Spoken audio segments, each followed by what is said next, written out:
J'entame aujourd'hui une grande série d'études sur le problème de l'unité chrétienne. Je parlerai tout d'abord de l'importance de l'unité chrétienne selon la Bible. Ensuite, je parlerai des nombreuses divisions d'Église chez les protestants et les évangéliques. D'où viennent ces divisions alors que la Bible parle d'unité partout? Et pourquoi elles se sont produites? Dans un troisième temps, je parlerai de la relativité de la théologie. En effet, il faut comprendre que chez les évangéliques, la théologie prend une importance de premier plan. Si l'on n'interprète pas certains versets de l'Écriture comme eux, tout de suite on se fait regarder comme des séducteurs, des antéchrists, des réprouvés, etc. Quatrièmement, je parlerai de la paranoïa religieuse. Je dénoncerai l'œuvre odieuse de ceux qui sont partis en campagne de salissage contre l'Église catholique. Je dénoncerai toute cette propagande haineuse qui est faite autour de la fameuse Babylone de l'Apocalypse. Je démontrerai clairement, bibliquement et historiquement qui est la Babylone de l'Apocalypse chapitres 17 et 18. Finalement, j'exposerai les vraies bases de l'unité chrétienne qui sont l'Esprit Saint et la charité. Matthieu chapitre 12, versets 26 et verset 25. Si Satan chasse Satan, il est divisé contre lui-même. Comment donc son royaume subsisterait-il? Tout royaume divisé contre lui-même est dévasté, et toute ville ou maison divisée contre elle-même ne peut subsister. Jésus nous a dit que le royaume du diable fonctionne en parfaite unité. Alors honte à nous, le diable est plus sage que les enfants de Dieu quelque part. La division n'a jamais rien de bon pour personne. Cette loi qui s'applique au royaume des ténèbres s'applique fort bien à l'Église également. Toute maison divisée contre elle-même ne peut subsister. C'est une loi irrévocable. Dieu ne bâtit pas sur les sectes. Toute œuvre sectaire est vouée à la disparition. C'est la raison pour laquelle tant et tant d'églises évangéliques sont apparues et sont disparues quelquefois même dans la même génération. Je n'ai jamais vu un sujet créer autant de disputes que celui de l'unité. Les catholiques intégristes ont besoin de voir Dieu agir parmi les dénominations évangéliques et les évangéliques ont besoin de voir Dieu agir parmi le peuple catholique. Ce n'est pas une mission facile, mes amis. Il y a des murs très élevés à abattre et de nombreux préjugés à détruire de part et d'autre. Moi qui ai connu les deux mondes, Dieu m'a donné la mission de commencer la construction d'un grand pont entre les deux bergeries. Je viens à vous pour vous demander de prier afin que Dieu utilise mes faibles mots pour toucher les cœurs et faire comprendre à tous l'importance de l'unité chrétienne dans ces derniers temps où nous vivons. Dans cette série de messages, tantôt je m'adresserai aux catholiques, tantôt aux protestants de la branche dure et tantôt aux évangéliques plus modérés. Je vais essayer de jongler avec tout ça là aussi bien que je le pourrai. Alors, l'unité chrétienne selon la Bible. Les pires ennemis de l'unité chrétienne, ce sont les intégristes. Le mot intégriste a une connotation très positive en ce qu'il s'oppose à toute transformation relative aux pratiques chrétiennes traditionnelles. Mais il a également une connotation négative quand il est animé d'un esprit intransigeant, étroit, cassant, sectaire, exclusiviste et qui se refuse à toute concession. L'intégrité est une grande vertu dans le camp de Dieu. Mais n'oublions pas que le diable est intègre dans ses voies lui aussi. Alors quand je parlerai d'intégrisme dans ce message, je parlerai de sa connotation négative, terrestre, charnelle et diabolique. C'est de cet intégrisme dont parle Jacques dans son épître. Le jugement est sans miséricorde pour qui n'a pas fait miséricorde. Jacques chapitre 2 verset 13. Sur YouTube, j'ai entendu un prêtre catholique envoyer, sans aucun état d'âme, tous les protestants en enfer. C'est très rare de voir un catholique faire ça, car ce n'est pas ce que l'Église préconise du tout. S'il vous arrive de croiser un catholique intégriste, sachez qu'il ne représente pas du tout la pensée de l'Église, et qu'un tel homme marche à contre-courant de la volonté de Dieu et de l'enseignement de l'Église catholique. En d'autres occasions, je croise souvent sur Facebook des protestants intégristes qui envoient tous les catholiques en enfer. Alors, sachez que ces personnes marchent également à contre-courant de ce que la Bible enseigne. Il y a quelques jours, j'ai croisé un témoin de Jéhovah qui, lui, envoyait tous les croyants évangéliques et tous les catholiques en enfer. Alors, nous allons tous en enfer quelque part. Qu'on se le dise une fois pour toutes, mes amis, l'intégrisme est la religion des pharisiens. Sous le beau couvert de la vérité, entre guillemets, la langue des méchants se répand en calomnie. La méchanceté vient des méchants, dit la Bible. Sur les réseaux sociaux, les intégristes ont enlevé leur masque et les hostilités se sont ouvertes sans retenue. Ézéchiel 22, verset 9. Il y a chez toi des calomniateurs pour répandre le sang. Psaume 52, 4 à 7. Ta langue n'invente que malice, comme un rasoir affilé, fourbe que tu es. Tu aimes le mal plutôt que le bien, le mensonge plutôt que la droiture. Tu aimes toutes les paroles de destruction, langue trompeuse. Aussi Dieu t'abattra-t-il pour toujours. Il te saisira et t'enlèvera de ta tente. Il te déracinera de la terre des vivants. Alors nous voyons qu'une grande malédiction plane sur la tête de tous les calomniateurs et des intégristes. La Bible condamne profondément l'intégrisme. L'intégrisme s'oppose à toute miséricorde. L'intégrisme s'oppose à toute unité. L'intégrisme est la religion du diable. L'intégriste s'invente des ennemis qui n'existent pas. L'esprit sectaire est tout imprégné de calomnie à leur égard, alors que la Bible dit clairement « Tu ne répandras point de calomnie parmi ton peuple ». Lévitique 19, 16. L'évêque Cyprien de Carthage, mort martyr au IIIe siècle, a été surnommé l'apôtre de l'unité. Il fait l'apologie de l'unité durant toute sa vie. À son sens, le pire ennemi du christianisme n'est pas la persécution, mais le schismatique qui veut briser l'unité de l'Église. En Matthieu 16, 18, Jésus dit « Je bâtirai mon Église ». Jésus n'a bâti qu'une seule Église, d'où vient aujourd'hui que nous en voyons des centaines et de tous les noms. Où la volonté de Dieu a-t-elle été méprisée? Pourtant, dans le pays de Dieu, tout est unité et charité, obéissance et paix par le Saint-Esprit. Colossiens 3,15, que la paix de Christ à laquelle vous avez été appelés pour former un seul corps règne parmi vous. Frères et sœurs, vous serez d'accord avec moi quand je dis que certaines pommes sont tombées aujourd'hui très loin du pommier. Jésus a dit, Père Saint, garde en ton nom ceux que tu m'as donnés, afin qu'ils soient un comme nous. Jean 17, verset 11.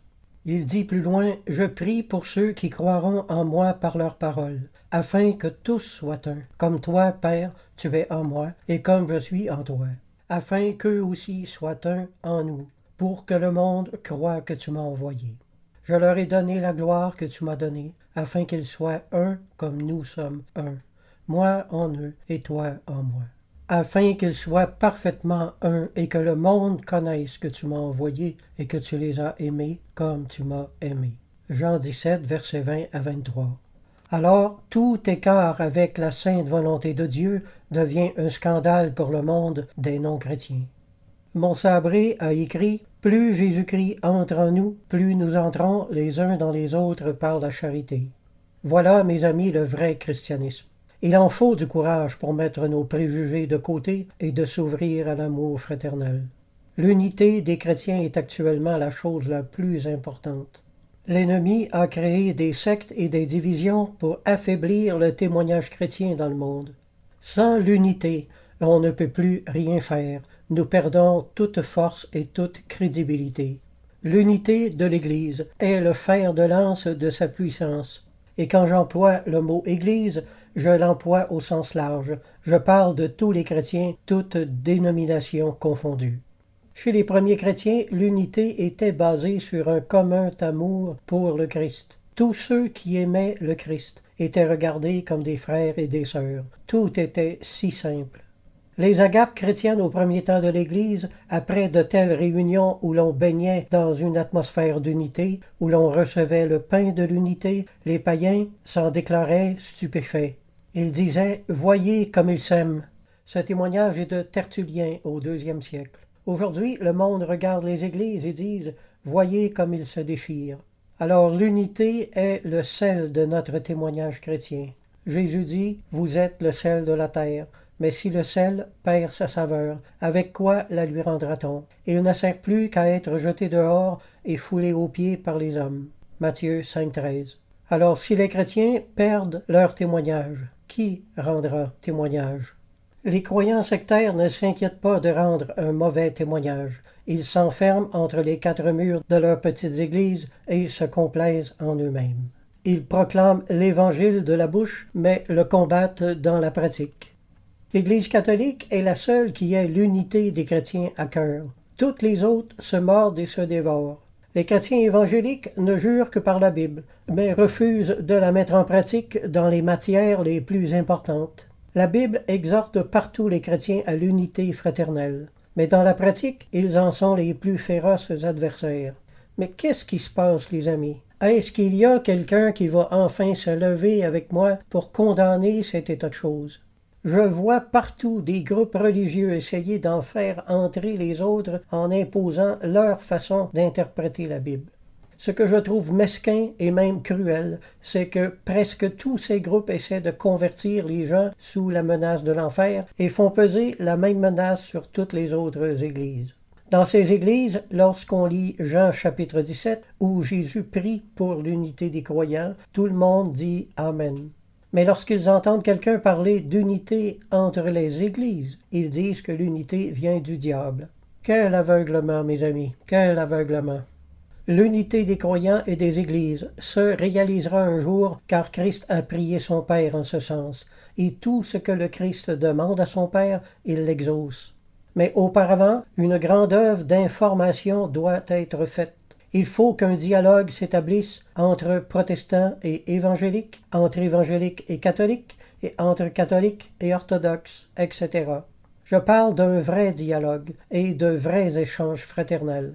L'Église catholique a ouvert la voie et a donné l'exemple dans ce domaine depuis le dernier Concile Vatican II. De grandes décisions ont été prises en ce sens, et afin que les croyants de diverses persuasions se reconnaissent enfin et s'aiment entre eux. Malheureusement, tous ne veulent pas de cette charité fraternelle et cherchent encore querelle à l'Église.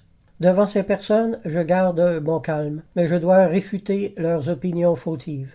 Si je ne le fais pas, je devrai en rendre compte à celui qui m'a ordonné et équipé pour ce travail. Si nous taxons d'antéchrist ceux qui cherchent l'unité des églises, alors nous devrions forcément taxer le Christ de faux Christ, puisqu'il a voulu et prié lui-même pour l'unité de toutes les bergeries. Jean 10, verset 16. J'ai encore d'autres brebis qui ne sont pas de cette bergerie. Celles-là, il faut que je les amène. Elles entendront ma voix, et il y aura un seul troupeau et un seul berger. Jésus ici prophétise l'unité de tous les chrétiens du monde entier. Tous les chrétiens de diverses églises et des divers pays en viendront à l'unité avec l'Église que le Christ a fondée. Vous pouvez vous battre avec cette idée jusqu'à la fin des temps si vous voulez, mais ce que le Christ prophétise, le Christ le fera s'accomplir. Tout ce que le Christ prédit arrive. Depuis le Concile Vatican II en 1965, la porte de la grande bergerie du Seigneur a été ouverte pour accueillir les brebis du monde entier. Vous qui entendez ma voix aujourd'hui, sachez que vous vivez à l'heure de ce grand rassemblement prophétique.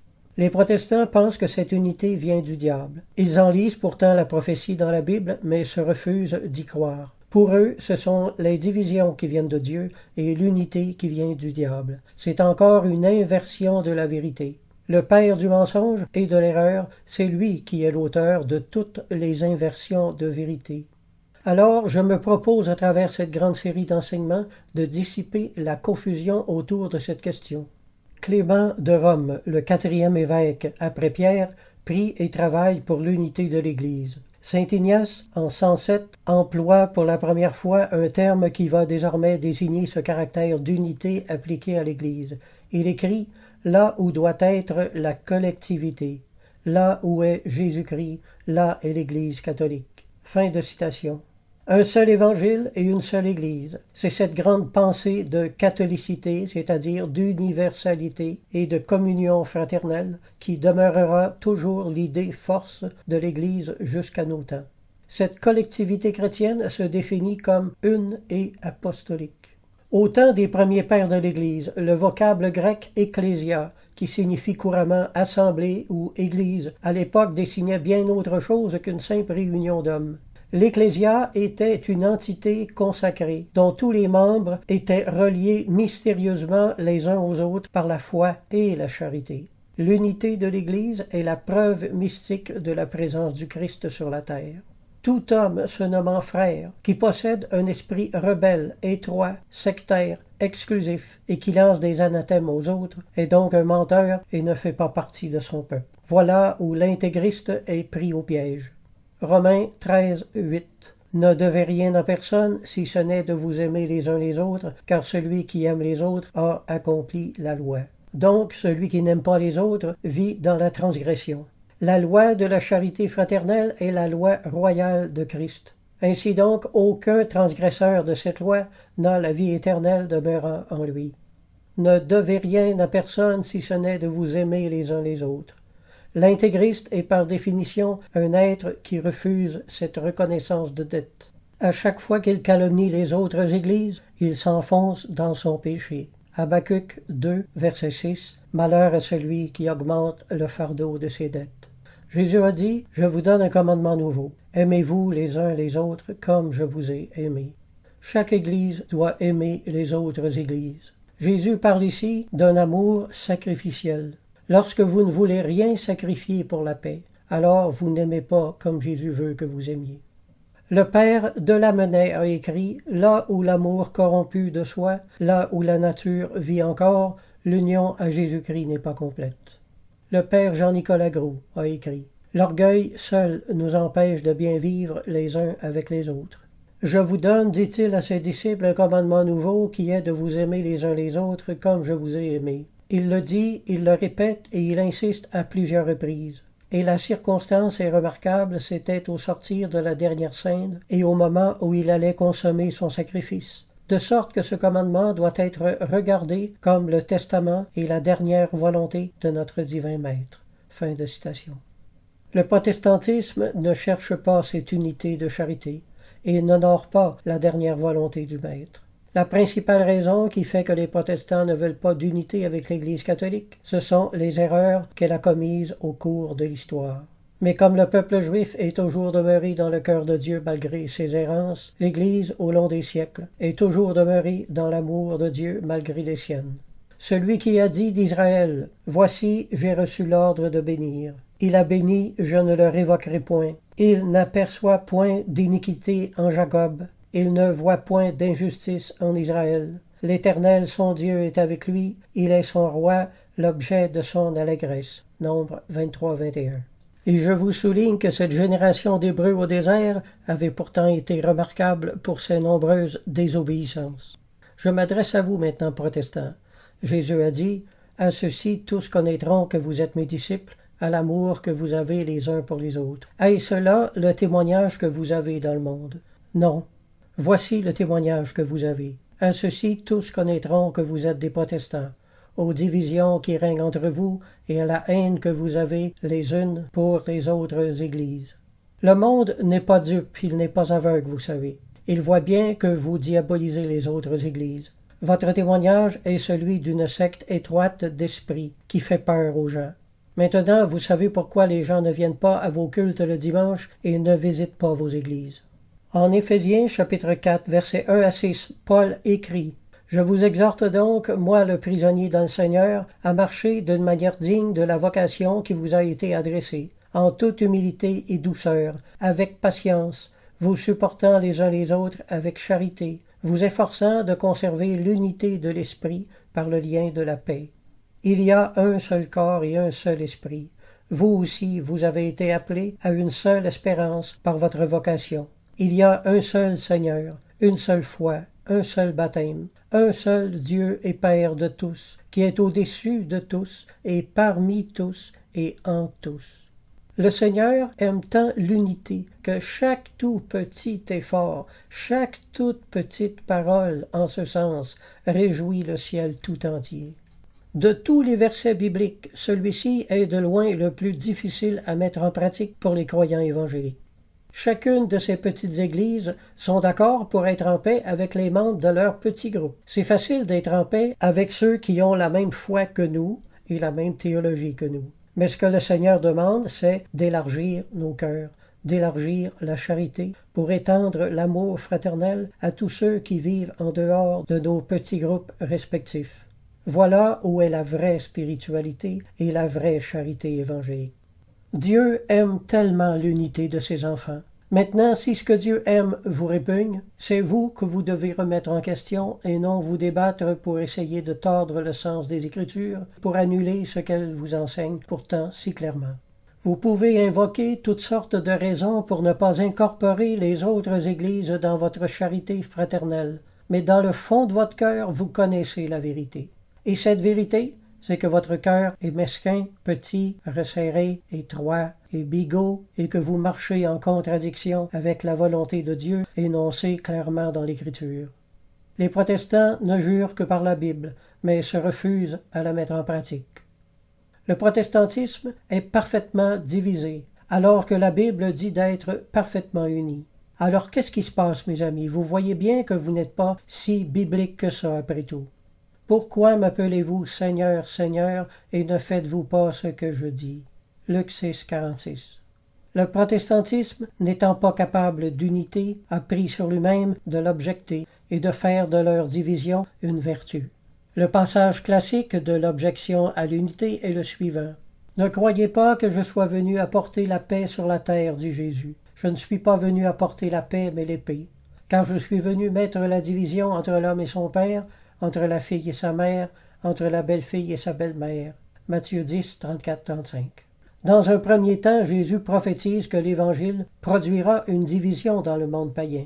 Les païens d'un côté et les chrétiens de l'autre. Dans un deuxième temps, il prophétise les futures persécutions. Jésus n'a jamais dit que la division entre les églises et les chrétiens était une bonne chose. Voyez-vous, c'est incroyable de voir combien c'est facile de mal interpréter la Bible et en arriver à lui faire dire le contraire de ce qu'elle enseigne, pour satisfaire nos goûts et justifier nos infractions. Pour le protestant, la division vient de Dieu et la paix vient du diable. Ils en arrivent ainsi à renverser les Écritures et leur faire dire tout à fait l'inverse. Les protestants lisent la Bible mais ne la comprennent pas. Ils se sont égarés dans de vains discours. Ils veulent être docteurs de la loi, et ils ne comprennent ni ce qu'ils disent, ni ce qu'ils affirment. 1 Timothée 1, verset 7. Une autre traduction a rendu, au fond, ils n'ont aucune réelle connaissance des choses qu'ils abordent. Tous ces petits docteurs du dimanche égarent les gens. À vous, catholiques, je vous dis, n'allez pas étudier la Bible avec les protestants, ils vont vous tourner la tête tout à l'envers. Ces gens ne comprennent pas la Bible. Un ancien proverbe hébreu dit ceci, « Méfie-toi de l'ignorant qui cite les Écritures. » L'apôtre Pierre parle des lettres de Paul en ces termes. Dans toutes ces lettres, il y a des points difficiles à comprendre, dont les personnes ignorantes et mal affermies tordent le sens pour leur propre ruine. 2 Pierre, chapitre 3, verset 16. L'apôtre Paul, quant à lui, écrit « Car nous ne falsifions point la parole de Dieu comme font plusieurs, mais c'est avec sincérité, et c'est de la part de Dieu que nous parlons en Christ devant Dieu. » 2 Corinthiens 2, 17. Revenons à notre texte. « Je ne suis pas venu apporter la paix, mais l'épée. » De grâce, laissons ce passage dans son contexte. Généralement, pour chaque personne amenée au Seigneur, l'ennemi en suscite une autre pour la persécuter de sa décision. C'est ce que cette parole de Jésus veut simplement dire. N'oublions pas que l'effet ordinaire de l'Évangile dans une famille, dans son résultat final, c'est de donner une nouvelle force aux affections familiales et de tenir les membres de cette famille encore plus étroitement unis. Saint Jérôme, au 5e siècle, a écrit « En effet, à peine la foi en Jésus-Christ fut-elle annoncée que tout l'univers s'est trouvé divisé. Dans chaque maison, on trouva des croyants et des infidèles. Et cette division fut la cause d'une guerre heureuse qui fit cesser une paix pernicieuse dans ses résultats. » Fin de citation. Le christianisme était une religion d'amour, alors que dans le monde entier, il y avait des cultes idolâtriques qui préconisaient la pratique des sacrifices d'enfants, la prostitution, les incisions et l'adoration de démons. Avec le temps, le christianisme s'est étendu partout et a ultimement coupé la tête du dragon de l'idolâtrie qui liait le monde dans les ténèbres. Alors oui, au début, le christianisme a été une cause de division dans le monde. Mais c'était une bonne division. Ce fut la division entre les cultes idolâtriques romains, avec leur panoplie de faux dieux cruels, d'avec le culte du vrai Dieu unique, Dieu d'amour, qui a préconisé un mode de vie charitable, fraternel et rempli de toutes sortes de prévenances réciproques dans tous les domaines de la vie. Je ne suis pas venu apporter la paix, mais l'épée. L'Évangile ne divise pas par plaisir, mais par nécessité. De plus, le Christ n'opère pas la division lui-même. Il en est seulement l'occasion. Il est également important de préciser que l'épée dont parle le Seigneur n'est pas l'épée du chrétien tournée vers ceux qui ne le sont pas, mais c'est l'épée des non-croyants qui est tournée contre les chrétiens. Il faut prendre bien garde d'interpréter ce texte à l'envers, mes amis, et y voir une permission à la division dans l'Église. L'Église est une institution indivisible. Paul a écrit « Christ est-il divisé ?» Rappelons-nous le démoniaque de Gadara, en Marc 5, verset 5. Il est écrit « Il était sans cesse nuit et jour dans les sépulcres et sur les montagnes, criant et se meurtrissant avec des pierres. » Voilà la définition de la folie, mes amis. Un membre qui fait du mal à un autre membre du même corps. Cet homme, rendu fou sous l'effet d'esprits mauvais, prenait des pierres dans ses mains et donnait des coups sur ses jambes et sur les autres parties de son corps. C'est l'image que j'ai à l'esprit quand je considère les sectes protestantes qui se plaisent à lancer des pierres à l'Église et à nuire à son unité. Jésus lui demanda « Quel est ton nom ?» « Légion est mon nom, lui répondit-il, car nous sommes plusieurs. » Marc 5, verset 9. J'ai encore à l'esprit les sectes sans nombre qui existent aujourd'hui. On a calculé que depuis Luther, il y avait eu plus de 5000 sectes différentes jusqu'à nos jours. 1 Corinthiens 1, verset 13. Vous avez mis le Christ en pièces. Peu importe les raisons que vous vous donnerez, les divisions sont toujours un anti-témoignage dans le monde. L'unité que l'apôtre Paul préconise, c'est l'union spirituelle de tout vrai croyant sous la conduite du seul vrai berger spirituel, Jésus-Christ. Il est donc de notre devoir à tous de surmonter nos préjugés doctrinaux, raciaux et sociaux et de reconnaître ce qui nous unit vraiment, c'est-à-dire la communion avec l'Esprit de Jésus-Christ. Si l'Esprit de Christ habite en vous, vous aimerez les chrétiens de n'importe quelle Église. La théologie divise, mais l'Esprit de Jésus unit. Celui qui pratique la justice est juste, comme lui-même est juste. 1 Jean 3, 7. Reconnaissez que quiconque pratique la justice est né de lui. 1 Jean 2, 29. Reconnaître signifie avouer, admettre, se rendre à l'évidence et confesser. Oui, il en faut de l'humilité pour reconnaître que nous avons fait erreur en aliénant de notre cœur les frères et sœurs qui appartiennent aux autres églises. La 3e épître de Jean, chapitre 1, verset 5. Bien-aimé, tu agis fidèlement dans ce que tu fais pour les frères et même pour les frères étrangers. Dieu est si fatigué de nos querelles religieuses, mes amis. Chaque petite église vit dans sa bulle, entourée d'un mur élevé de préjugés, de mépris pour les autres et de propre justice. Mais avec l'arrivée de Facebook, le Seigneur nous a rapprochés les uns des autres. Il nous a tous placés dans la même pièce, si je puis dire, et nous force maintenant à nous côtoyer pour nous amener à nous connaître mieux et afin que les lapidations et les lynchages sommaires prennent fin une fois pour toutes. Dieu travaille à nous unir afin que nous soyons nombreux et forts pour faire front à l'ennemi et à ce qu'il prépare contre les croyants du monde entier. Que cela nous plaise ou non, Dieu unira les vrais croyants ensemble d'ici la fin des temps. Dieu en prendra de chaque Église pour constituer son élite. Pour les autres, eh bien, je reprends la parole du Seigneur, votre maison vous sera laissée, c'est-à-dire délaissée. Aujourd'hui, nous vivons une époque de ségrégation religieuse. Les églises protestantes se regardent de loin, grognent et montrent les dents, et ils disent être un témoignage de l'Évangile. Vous n'êtes pas un témoignage de Christ, vous êtes un témoignage de secte, voilà la vérité. Vous avez perdu l'unité et votre témoignage du même coup. Si le sel perd sa saveur, avec quoi la lui rendra-t-on? Il ne sert plus qu'à être jeté dehors et foulé aux pieds par les hommes. Actes, chapitre 7, verset 26. Moïse parut au milieu d'eux comme ils se battaient, et il les exhorta à la paix. Hommes, dit-il, vous êtes frères, pourquoi vous maltraitez-vous l'un l'autre? Se vantant d'être sages, ils sont devenus fous. Romains 1, 22. Au temps du Christ, l'unité chrétienne était l'une des vérités les plus divines. Aujourd'hui, le protestantisme en a fait quelque chose de diabolique.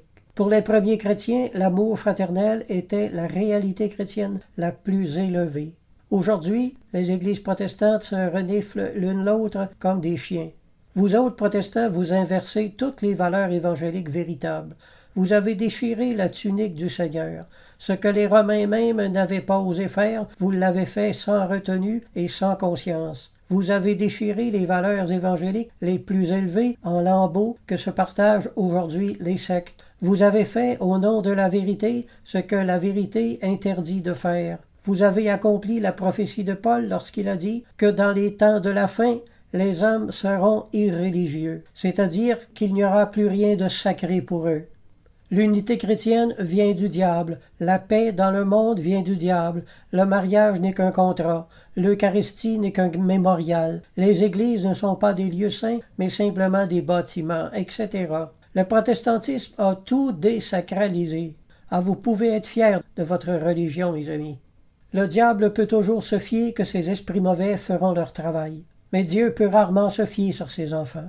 Au lieu de se battre contre le diable qui est dans le monde, les évangéliques se battent les uns contre les autres. Dans le monde libre, le diable n'a même pas besoin de persécuter les croyants, car les croyants se persécutent eux-mêmes. Protestants, vous êtes la honte du christianisme. Jésus a dit « Qu'ils soient un comme nous sommes un ». Il semble que l'Église catholique soit la seule qui ait comprise l'importance de l'unité et d'y travailler activement. Non content de ne pas entrer dans l'œuvre de la volonté du Seigneur, le protestantisme empêche d'y entrer ceux qui voudraient le faire.